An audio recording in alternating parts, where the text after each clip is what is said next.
কেরালা সিম। তো কেরালা সিম বর্তমানে এমন একটা জিনিস হয়ে দাঁড়িয়েছে যে প্রত্যেকটা কৃষক কিন্তু এটা চাষ করার জন্য আগ্রহী হয়ে উঠেছে, কিন্তু বেশিরভাগ কৃষক এই কেরালা সিমের অরিজিনাল বীজ এখনো পর্যন্ত কালেক্ট করতে পারেন। তো আজকের ভিডিওতে কিভাবে আপনারা বীজ কালেক্ট করতে পারবেন, সেই সাথে ফলন কেমন হয়, সাইজ, আকার, সমস্ত ভিডিওর মাধ্যমে আজকে আমি জানানোর চেষ্টা করব। তো চলুন ভিডিওটিকে শুরু করা যাক।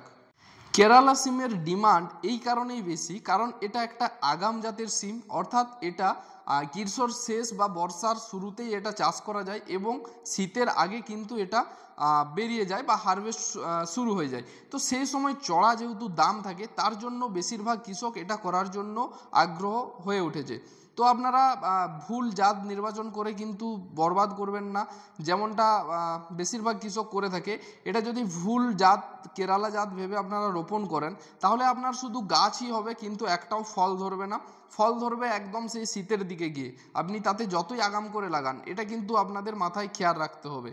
তো ভালো জাতের বীজ, যেটা অরিজিনাল বীজ, সেটাই কিন্তু কালেক্ট করে আপনারা রোপণ করবেন। তো আজকের ভিডিওতে আমি দেখাবো কোন জাতটা আপনারা লাগাবেন বা কোন জাতটা আপনারা নেবেন। সেই সাথে এই জাতগুলো আমাদের এখান থেকে আপনারা নিয়ে নিতে পারেন, আমাদের যোগাযোগ নাম্বারে যোগাযোগ করার মাধ্যমে কিন্তু বীজ বাড়িতে আপনারা পেয়ে যাবেন। তো এরপর আসি কিছু কাজের কথায়। একটা হয় খাটো জাতের কেরালা সিম, মানে যেটা ঝাঁটি গাছ হয় সেই রকম কেরালা, আর একটা হয় লতানো। তো কোনটা করাটা বেটার? যেটা লতানো গাছ সেটাই করা কিন্তু কেরালা সিম বেটার হয়, সেটার ফলনও বেশি হয় আর বেশি দিন ফলটাও ধরে। আর যেগুলো ঝাঁটি গাছ হয় বা যেগুলো দাঁড়ানো গাছ হয়, সেগুলো কিন্তু লতানোর মতো এতটা ফল দেয় না, বা ওটা আমি কিন্তু কোনো দিন করিনি, কোনো কৃষককে করতেও দেখিনি। আপনারা যদি দেখেছেন তাহলে সেটা আলাদা ব্যাপার, কিন্তু আমি আজ পর্যন্ত দেখিনি। তো এই যে টাইম, এটার আগাম জাতের যে সিমটা, এটার রোপণ করার সময় হলো, সঠিক সময় হলো জুন মাস থেকে জুলাই মাসের মধ্যে কিন্তু রোপণ করে দিতে হবে। এবং এটার হারভেস্ট টাইম হচ্ছে আগস্ট এবং সেপ্টেম্বর। যে টাইমে সকলেই কিন্তু সিম রোপণ করতে যাবে, তখন দেখবেন আপনার হারভেস্ট হচ্ছে, যদি আপনারা এখন এই সিমটা চাষ করেন। তো সেই সময় বাজার মূল্য প্রচুর হাই থাকে, কোনো কোনো বছর 150 থেকে 200 টাকা কিন্তু পর্যন্ত কেজিতে বিক্রি হয়। এবং তার জন্যই এত ডিমান্ড, কারণ এটা চাষ করলে আগাম বাজারটা ধরা যায় এবং অতিরিক্ত পরিমাণে দাম পাওয়া যায়। তো এই ধরনের দেখতে হয় কিছুটা, যেমনটা ভিডিওতে দেখতে পাচ্ছেন। আশা করি ভিডিওতে ঠিকঠাকই বুঝতে পাচ্ছেন। এটাকেই কেরালা সিম বলে, আবার অনেকে এটাকে চড়া জাতীয় সিমও বলা হয়। তবে এই রকমই দেখতে আরেকটা সিম হয় যেটার নাম ডায়মন্ড সিম, কিন্তু এটা আলাদা, ওই ডায়মন্ড সিমটা আলাদা সম্পূর্ণ, আপনারা যেমনটা দেখতে পাচ্ছেন ভিডিওতে। ফলন বেশ ভালো, কোনো অসুবিধা নেই। আর সেই সাথে গাছের কিন্তু রোগ প্রতিরোধ ক্ষমতাও ভালো, আর দীর্ঘদিন কিন্তু ফল দেয় এই জাতের সিমগুলো।